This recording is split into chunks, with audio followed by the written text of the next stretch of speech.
Kia ora and welcome to this episode of The Amateur Austenite. I'm Frances Duncan, an author and the founder of the Jane Austen Society of Aotearoa, New Zealand.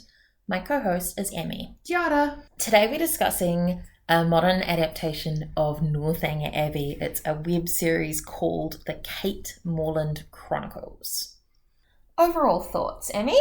I think it was a really good adaptation. There are some things that I very much enjoyed about it. I also had to listen to it like it was a podcast because the secondhand embarrassment from episode 2 made me have to physically walk away from my screen. Remind me what happened in episode 2. Firstly, for anyone who has not actually watched this yet, the adaptation puts Cate as a fresh graduate working in a publishing company. That is the trip to Bath is her in her new job. The second episode is the meeting of Henry Tilney for the first time, technically. So in this series, Cate is once again a fangirl. It's a continuation from the previous web series episode that we did, and is a very cool adaptation that I'm glad to see people have picked up and pulled through continuously. The second-hand embarrassment that I experienced from fangirl Cate meeting actor in her favourite supernatural TV show, Henry Tilney, and interviewing him-ish was so overwhelmingly strong that I had to physically pick myself up and walk away from the computer so that it was sitting on a dining table and I was sitting on a sofa and I could only hear what was happening from that point on. What it captures the awkwardness of your first time at Bath really well. It was excruciating. Brilliantly acted, well scripted, all good stuff. My skin was crawling. What they've changed. As Emmy says, it's in a magazine office in LA. Catherine becomes Cate with a C. Udolpho is a TV series. I liked that it actually existed in this universe. Previous web series didn't have Udolpho as a thing. It was just replaced by generic modern fandoms. I really liked the filing the names of the fandoms anytime something in the universe happened. So I liked that Mysteries of Udolpho was a TV show that existed. I liked that Wonder was the Marvel Cinematic Universe with the serial numbers filed off for the future continuations. It was good touches. So Udolpho is one of those TV series that you get super obsessed with, but there's only ever one season, which somehow makes it even better. Yeah. And as Amy said, Henry Tilney is a character in this web series, but he is an actor who played the main character in Udolpho. And Cate is a huge fan and gets to meet the guy she's been crushing on since she was 14. It's very Wattpad. It's cute and I appreciate it, but it's very Wattpad. They expanded the world because they did behind the scenes stuff and they did cut scenes from Udolpho. There's a script reading thing that happens, so you actually do get a indication of what this... I've been picturing Teen Wolf in my head anytime it came up because it had very much a season 1 Teen Wolf vibe. You get an idea of what this world is. Very cute. The workplace dynamics I have questions about, but that's not for the what they changed section. Yeah. This is a little more polished than the previous web series, yes. But it did feel mostly genuine. It didn't feel too much like it was scripted. Yeah. And the cast are a little bit older. They're not teenagers. They're in their 20s. In your 20s, you are an adult, right? But there is a legit adult in this. One of the characters is a legit adult, which almost unheard of in web series, to be fair. Yeah. One other thing that they changed, but was kind of a kept change, instead of trying to stop her going for a walk with the Tilneys, they take her for tacos and make her miss a work call, which is worse. Yeah, definitely 100% so much worse. Also, that Eleanor is not a Tilney. She is instead Henry Tilney's publicist, also a massive fan of Mysteries of Udolpho. In fact, so much of a fan that she was I want to be this person's publicist. I can do this better than anyone else can. Sends him an email and it works. What they kept, as you said, Cate's a fangirl, but everything this time, not just Udolpho. And she takes on Austen's rants about novels and fandom on herself. She does it in such a way that it feels like someone's written an article about a thing and she is very clearly reacting to that. I get the impression that the blog that she runs before the web series starts is very much Austen's rants and also Udolpho fanfic. Like, the two genres of existence in Cate's mind. And on Tumblr, so it gives you an idea of the time. Yeah, again, we are hitting like that peak 2016, so Tumblr was still a thing that people cared about and not a thing that people were ashamed to mention they had. Yeah, before it was sold. They might make different choices about some of the fandoms now. Yes, again, we are burdened by the great and awful shadow of J.K. Rowling. Unfortunately. It feels somehow, even though it's modern, that it kept closer to the original than the other web series. Yes, and I think that is part of the age that they put things at. The first web series we were looking at starting university, kind of stepping into new adulthood, but that has a very constrained setting. You are an adult when you're going to university, but you're not an adult. Like, you are still in that very new, youthful, like, trying things out stage. And it means the pressure that you put on yourself and that your family puts on you is often more in that, like, do your best at uni, do something that is going to be able to get you a successful career or makes you happy, but it's still very much focused in the same angle as your, like, high school wishes, which are like, do your best in your classes so that you can go to a good university and you might get a scholarship, all of that. Putting it at, like, hey, you've graduated. And not only that, you've graduated with, like, a postgrad degree as well. You are, like, graduated. You are an adult who is committed to a career choice. Now what? Was, I think, a really good way to change that pressure and make it into something that still had that financial success and social success that the original novel holds, but to still modernize that for, hey, you don't have to marry someone in order to be a successful person these days. Huzzah. What next? The Allens are in it again. They are the... On camera this time. On camera, one of them. That's the adult character. They're the editors of the magazine that Cate works for. And the expectations from them that are inherent in the novel are in this series as well. And I think that was a really great way to put it in, that because they're like family friends, perhaps Cate's being groomed to take over the magazine. She comes out and says it in the first couple episodes of the web series of like, hey, yeah, I pulled on family connections to be able to try and get a job in publishing. If you know the publishing industry, you know that's the only way to do it. Don't judge me. And it's like, yeah, valid, babes. That's true. That is how that works. And it is very similar to the original of like, hey, yeah, we have one contact who might be able to take you out and show you the world. Let's have them do that then.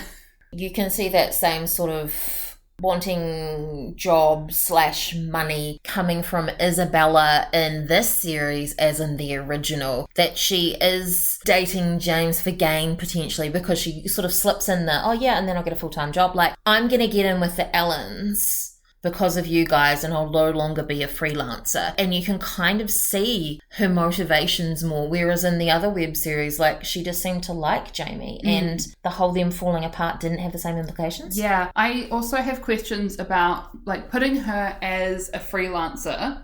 All good, I like it. But the way that they portray that, they make her very much like slacking off, air quotes, in the sense that she's having morning coffees that take a big chunk of time and she's having long lunches. And like the thing about a freelancer, if you're like in journalism or something, is that you're generally getting paid by the article because you're a freelancer.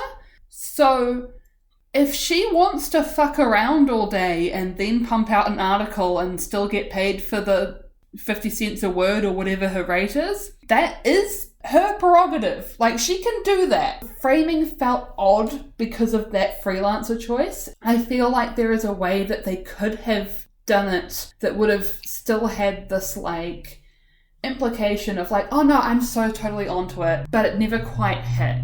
Maybe if she was like a receptionist or something like that and wanting to work her way up through the company and not actually paying attention to how vital her role was, because you need to be good to be a receptionist. Oh, yeah. I think that would have kind of been the hit. Because obviously in the novel, both Cate and Isabel are trying to find a rich husband and kind of hit that stage of their lives. So you could have had that kind of mirror with the different positions that they seem to be coming in, with Cate coming into this role in a writing position and having that immediate step up because of her connection to the Allens. And then instead Isabella is like starting in the like only job she could get in the building, so as the receptionist, and wants to be able to move up to being able to be a writer. Moving on to what was good. Yes. Frederick Tilney was again a sibling, because I think we lost something in the previous web series with the affair partner not being the Tilney's sibling. Mm-hmm. It adds to the awkward, and Isabella gets to use the line about they'll be sisters one way or another. Yeah. And her face in this one, she goes, oh, right, James. She's so clearly forgotten about him already. So because I was podcasting this due to the inherent awkwardness of episode 2, I do not have any facial expression noticings, but I will take your word for it. You missed the kiss at the end too. I actively try and avoid kisses in media, so that was not a loss. You missed the bit that's in the preview, and that happens in the series, where Cate and Henry are sitting like making googly eyes at each other, and Eleanor is behind them and looks at the camera like, I know what's going on. It's very cute. Mrs. Allen is a fashion editor. Yeah, I liked that. I really liked that. Mrs. Allen loves her fashion. She does love her fashion, and it really does like tie in and work both with the character and with the setting. And again, just really nice seeing actually like middle-aged person on a web series, especially from like the 2016 era, because they were mostly done by like fresh graduates and stuff, and like that's fine. I love and appreciate that for them. I would like to see more people with like wrinkles. Very different from the book though. She's so into Cate's life, and I kind of love it. She's like, I'm your LA mum. When it was screening, the character was in the comments of the YouTube channel like talking to people. See, that fun. The in-series stuff where she is, like, actively, like, shipping Cate and Henry, and, like, in the comics, like, I just really want some, like, workplace boundaries in place. Oh, yeah, fair. Can there really be workplace boundaries when she's like, I'm your LA mum? Like, sure, there can't, but I wish there were. I wouldn't like any of my bosses, past, present, or future, to be doing that, actually. I mean, I don't think I'd really be that upset if they're trying to set me up with some hot guy or girl. Sure, send them my way. Tell them how great I am. I'm down. Let's go. No? Yeah, no. There is rep in this. There's queer rep. There are 2 queer characters, and there are people of colour. Thank you! And again, it's not kill your gays. 2 of the quote-unquote bad characters were people of colour, so... That not so good. So if you have not watched this, spoiler, the Tilneys are black. So is Eleanor. I think John Thorpe is supposed to be Latin. Again, I wasn't looking at... Oh, you haven't seen? Yeah, I haven't. I've only heard. Which would then also make Isabella Latina. But not entirely sure. That also could be me being racist just but judging based on looks. Eleanor, who is not Henry's sister but his publicist, is black and queer. We get to see pictures of her girlfriend, who amusingly, I know this because I watched it at the time, is actually the makeup artist of the show. Amazing. And she's gorgeous. It was so lovely. And James is also queer. Yeah, that was a very cool spot as well. It was really subtle. Yeah. Just put in there and like, yeah, we're not making a big deal. Yeah, it was the New York boyfriend. It was like the reference, it was dropped and it's like, yeah, cool. I'm interested to hear whether you got this from podcasting as opposed to watching. The chemistry between Cate and Henry was amazing. Yeah, no, it still definitely hit. Like, Even in the episode 2 interaction that I had to physically walk away from, like, you can still hear it. The introduction to small talk interaction lands so well in this in a way that it didn't hit in the bathroom scene in the other web series. Unfortunately. Yeah. But this was great because it very much had that, like, hey, I have been doing the celebrity society rounds of small talk for years. Here is everything that you're going to be asked every single time you're interacting with someone. Let's run through it. And it just worked. It was cute. I could not physically watch it, but it was cute. They have a lot of physical chemistry as well when they're together, and it's just beautiful. But not only is Cate crushing on someone she's been crushing on for like 10 years or something, but you get to see them having a conversation about fandom, and you realise that they're both giant nerds, and that's why they get along so well. Yeah, they are both giant nerds. I love it. We can finally just be ourselves and be as nerdy as we want to be. Eleanor's rolling her eyes at us, but we're having a great time. And Eleanor's like, yeah, you're also flirting. I can see it. You're flirting. Cate was adorable, and I mean, I feel bad commenting on physical appearance. Also gorgeous and not tiny. She is sized like a normal human being. Thank you so much. Isabella is gorgeous. So Isabella is actually the woman who runs this production company. Oh, yeah. Yeah. James and Henry, also attractive. I couldn't tell whether John was attractive because of his character, but you also didn't see John, so you... No, I can't weigh in on that one, no. No, fair. Kate's reactions to John Thorpe. Again, you wouldn't have been able to see these. Were you able to pick them up from just listening? I have a note, and it's something along the lines of, John is much more immediately annoying here. So you can see it on Kate's face. She's got this level of annoyance of like holding it in. Gotta be nice to this guy. He's my friend's brother and my brother's friend. If either Thorpe had watched these videos, they would have seen it. That's always a bit of a thing with web series, the suspension of disbelief that people you know are not watching your videos. I appreciate it's kind of lampshaded in the fact that Henry fully does. Henry 100% watches these videos. He admits it multiple times. She seems to keep forgetting this. But it also, again, it gives you that thing of like, the Tilneys watch Kate's videos and are really enthusiastic and supportive of her. And John and Isabel don't. They're like, nah, whatevs. Maybe I'll watch the one that I'm in, but nothing else. I mean, not only that, but Henry has been following her blog for years. He knew who she was. So it's kind of like they were both meeting someone famous that they didn't really know, but kind of felt like they knew. That was cute. I, as someone who is actively participating in fandoms, I like to draw a very firm line between me and the creators thereof, and I don't want anything to be crossing over. In one of her Sponsored by Austin rants, Cate mentions something about how there are ship wars, da-da-da, and like you don't let that like get back to the creators and the makers of things. And she brings up gossip and discussion about actors' actual lives. Oh, my sweet summer child.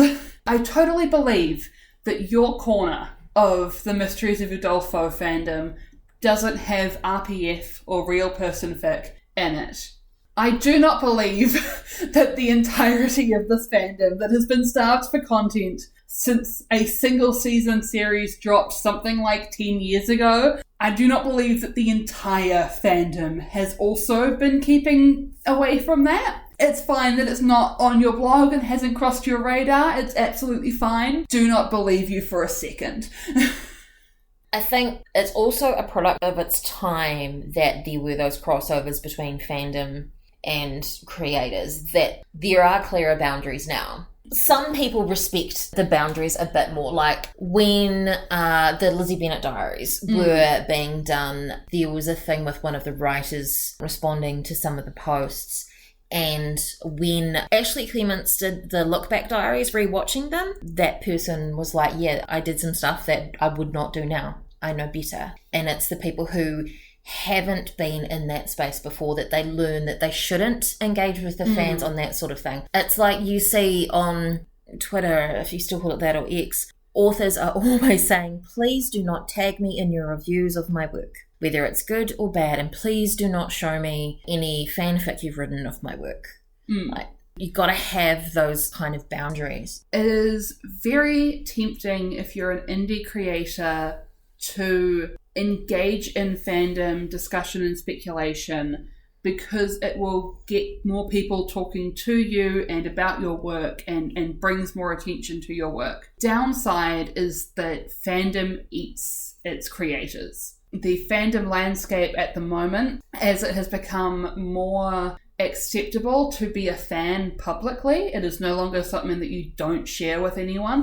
It means that people are getting braver about attacking creators for not writing the perfect thing TM. And again, it is a rant that is somewhat addressed in the Cate Morland Chronicles of like, just because you create a thing or you read a thing or you like a dynamic does not mean that like makes you a good or bad person. That is the current discussion in fandom. If you like anything that is not squeaky clean, unproblematic fluff, you are a horrific monster.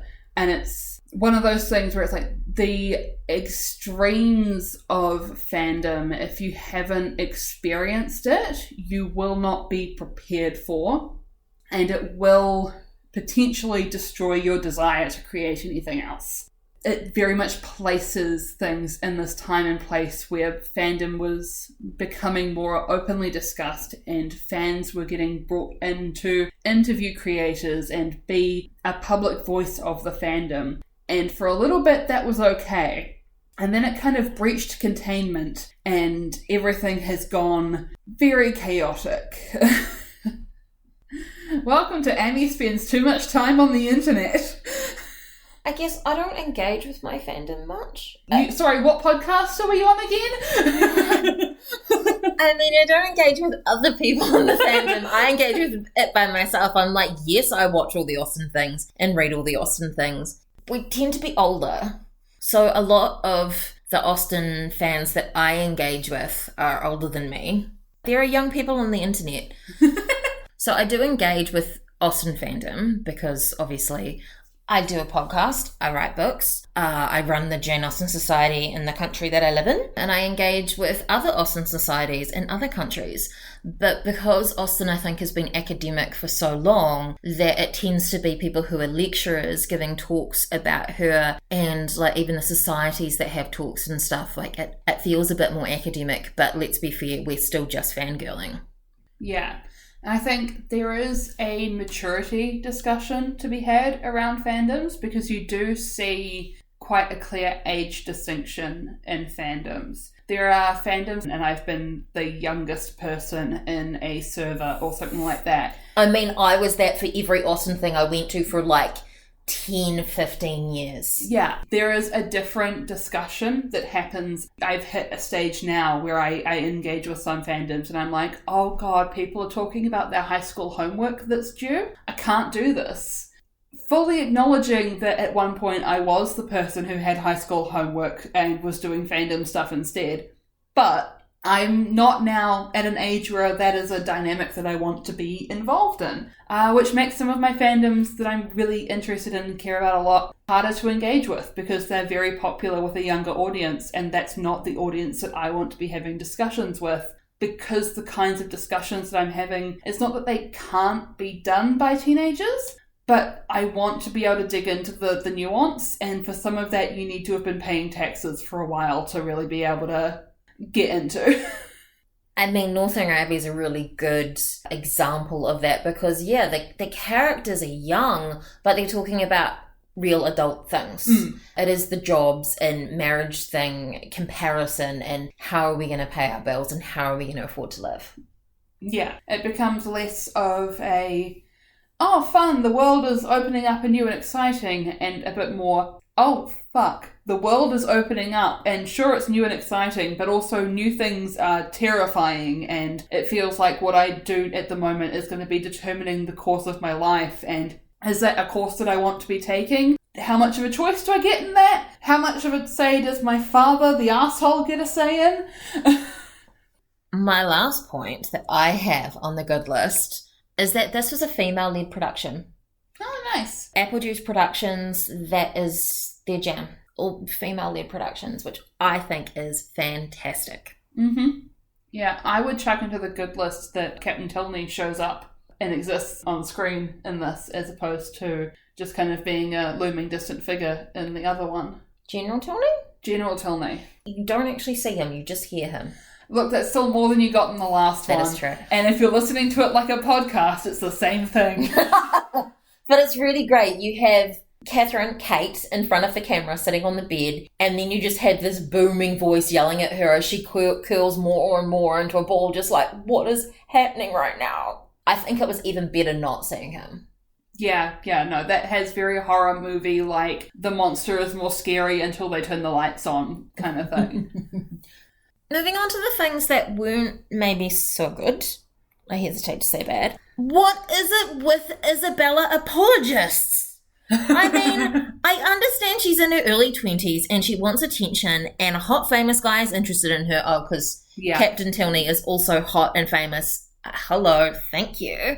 But would she and Cate ever talk again? Like, she's just smashed your brother's heart. Would you ever talk to her again? And I mean, yeah, that is actually the excuse. Like, he's not here and this hot guy was here and he's famous. Yeah, I got a little starstruck. That legitimately is a thing that would happen. But would you actually tell anyone that, or would you just avoid them till the end of your life? Also, would they not just avoid you and hate you?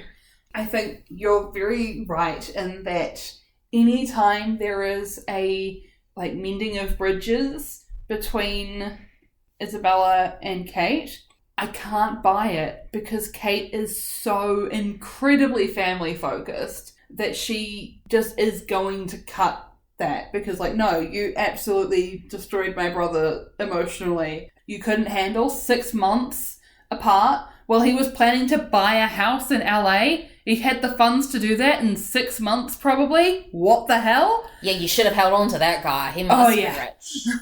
It doesn't come up quite so much in this one, but there is still an implication that, the Morlands are not rich TM. But, Cate is living well and easily and happily in LA, one of the most expensive cities ever. Jamie is living well and happily and clearly saving as well in New York City, and the implication is maybe not Manhattan, but damn close to. Also, very expensive cities. These are, and it doesn't ever really come up because we don't really see their parents or their home life at all.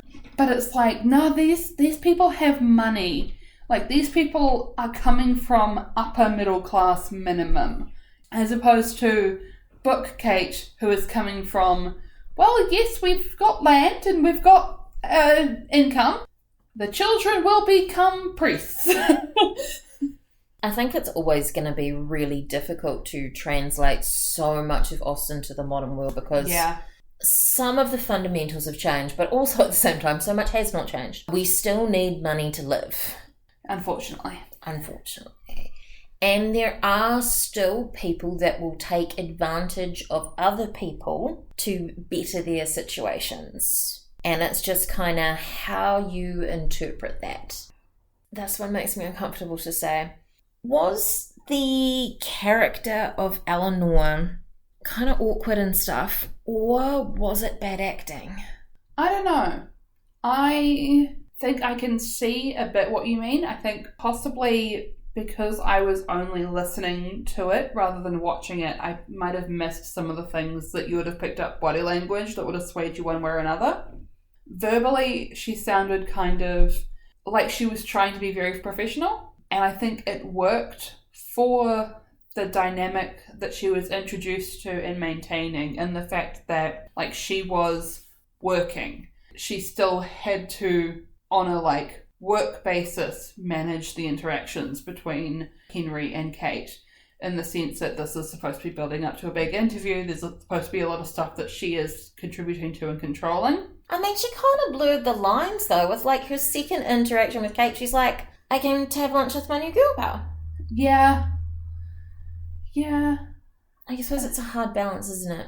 Yeah, and I think that's part of the work-friendship dynamic that this has. I appreciate the adapting of it as a work-based thing and the stages that it gives to all the characters and the age that it gives the characters. But I do think it adds some hurdles that weren't necessarily not navigated, but were possibly only showing up in this as a adaptation and not showing up in the original work, and therefore makes it a bit more obvious when they're present. Isabella did not have any idea of appropriate work-friendship boundaries. No. Because pretty early on, like the first or second time she meets Cate, she's like, let's go have a long lunch, let's skip some work. And then the whole thing where they take her to have tacos and make her miss a work call. Which, your brother is driving a fancy car. One of you has a charger that can plug in and charge this phone while you're driving. Do you think it was reasonable for John to think that they were in a relationship when they'd never kissed, they'd only been on group outings, although the Lizzie Bennet Diaries has a whole thing about that when Bing and Jane were dating, they were all going out in groups, and Lizzie's like, then I was dating Bing and I was dating Darcy and we were all dating each other in this like messy group thing. Is it reasonable that John thought they were in a relationship? I think he floated the idea of them being in a relationship when he's talking about, like, we don't always have to be doubling with your brother and my sister. The way that Cate answers it is very clearly, she's like, oh, we're not doubling, we're going as a group. But he clearly takes it as, no, we're doing double dates. He wants to believe that he got the confirmation that they were dating, in very much the same way that in the book he wants to believe that he has 100% snared the rich heiress of the Allens, and then is shocked and confused upon the discovery that no. I wonder if you could have thrown in a drunken kiss to make it that little bit more believable. I think the issue, and this may be again coming from me not seeing the interactions, only hearing the interactions, I don't think you could have actually swung Kate's interest in him, because every single time that they are interacting, her entire voice is just trying to shut the interaction down as much as possible. But what if he kissed her when he was drunk and she was like, oh, he was just drunk? I don't think it would have added any additional sway, because he's the one who thinks they're in a relationship. He's decided they're in a relationship because they're spending time together. I mean, to be fair, John Thorpe in the book is pretty delusional, so it makes sense that this guy would continue to be delusional. It didn't seem too far out of left field that this is a way that a guy would interact about a girl that he thought was attractive and therefore owed him something. Anyone who tries to recast John Thorpe as someone who knows that he's being a creep is doing the character a disservice, because John Thorpe thinks that he's the hero of the story and the coolest guy in town, and his sense of self is utterly shattered in the occasions where it's revealed that nah, he's not. That is an excellent insight. You're going to make an Austenite of me yet? Do you think it was reasonable for the Thorpes to assume that Cate was being groomed to take over the Allens' business? Or does it not matter because John Thorpe? I think there is something to be said for that, in the sense that Cate is coming fresh from graduation into an office writing role. She's not in the bullpen with the other freelance and contract writers. She has her own office, very prestigious. I've never had an office when I've worked somewhere, so, bougie. Then, because Mrs. Allen takes so much time and care and attention into Cate and furthering Kate's career, and it's not like Cate makes it a secret that the Allens are family friends and that they've known each other for a long time, including in her blog talking about the fact that the Allens, her family relationship with the Allens is what got her this job in the first place. I think it's a reasonable assumption for someone who's only got the surface level information to go, oh yeah, nah, this is the person who'll be taking over. I think it's a dumb assumption to make without floating the idea at all. But if you are wanting to utilise that information for your own ends, then yeah, you wouldn't want to float it and have people know that you know.